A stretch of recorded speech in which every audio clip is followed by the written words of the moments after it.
Semua orang mencari keadilan, tapi ingat tempat yang paling tidak adil adalah pengadilan. Dan dalam kesempatan ini saya ingin menyampaikan 3 poin penting dalam persidangan tersebut. Yang pertama bahwa seolah-olah JPU menuntut Putri Chandrawati itu berdasarkan logika. Kenapa saya bilang berdasarkan logika?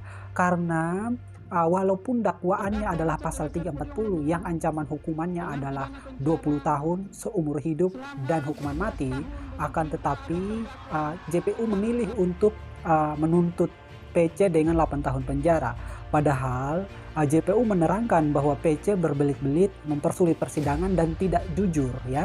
Dan JPU juga menegaskan bahwa PC bukanlah korban pelecehan seksual. Artinya sebenarnya kalau dari fakta hukum sudah jelas bahwa PC ini memperumit persidangan dan juga tidak membuat terangnya sebuah perkara. Nah, akan tetapi kalau kita melihat tuntutannya seolah-olah JPU menerangkan bahwa PC adalah korban pelecehan seksual.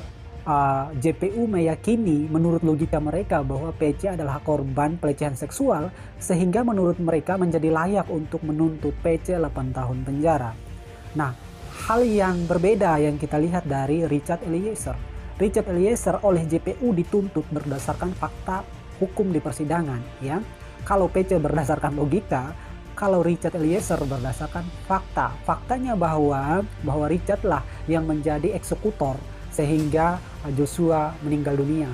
Bahwa Richard Eliezer di sini bukanlah orang yang bodoh, bukanlah orang yang tidak mengerti, ya, bukanlah orang yang tidak normal begitu.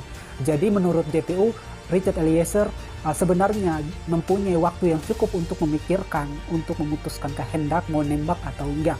Nah, patokan-patokan JPU di sini adalah pertimbangan hukum sehingga memberatkan tentunya terhadap Richard Eliezer ya. Dan dakwaan yang sama pasal 340 juga terjadi pada Richard Eliezer ya.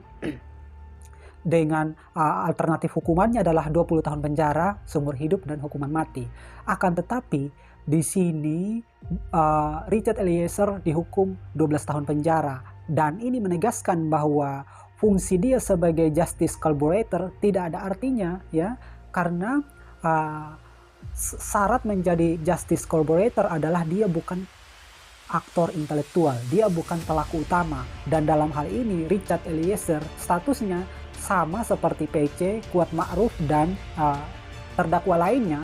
Mereka bukan pelaku utama yang juga dituntut dengan pasal yang sama, akan tetapi Richard malah 12 tahun penjara. Inilah yang mengundang atensi masyarakat sehingga rame-rame memprotes apa yang menjadi tuntutan jaksa penuntut umum. Terus yang ketiga, bahwa dalam tuntutannya jaksa kenapa menangis? Bahwa kenapa jaksa dalam membacakan tuntutannya kepada Richard Eliezer, kenapa mereka harus gemetar? Kenapa mereka harus saling menguatkan, saling mengelus ya terhadap jaksa satu dengan yang lain? Pertanyaan besar di sini, kalau memang mereka memutuskan berdasarkan kebenaran, berdasarkan nurani mereka, berdasarkan keyakinan mereka, kenapa mereka harus meneteskan air mata ketika mereka memutuskan untuk menghukum Richard Eliezer 12 tahun? Ini menjadi pertanyaan besar. Apakah mereka menuntut Richard Eliezer itu bukan kehendak mereka? Atau apakah yang mereka bacakan itu bukanlah fakta persidangan?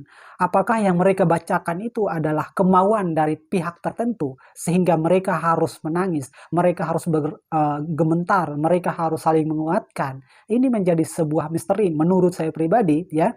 Karena umumnya kalau kita sudah yakin ya, kalau kita berada di posisi yang benar, kalau kita juga sudah memutuskan sesuatu yang kita yakini itu adil ya buat si korban dan si pelaku, saya pikir kita tidak perlu takut, tidak perlu bersedih, tidak perlu menangis ya, karena itu adalah keadilan yang kita yakini. Tapi dalam persidangan Richard Eliezer, dalam konteks pembacaan tuntutannya, JPU menunjukkan ekspresi yang berbeda ya, seolah-olah mereka itu tidak tega menghukum Richard Eliezer 12 tahun ya, seolah-olah apa yang mereka bacakan itu bukan dari isi hati mereka, bukan dari keyakinan mereka. Itulah yang ingin saya sampaikan dalam kesempatan ini, 3 poin penting yang saya sorot dalam persidangan Richard Eliezer ya. Bagaimana pendapat teman-teman semuanya? Terima kasih.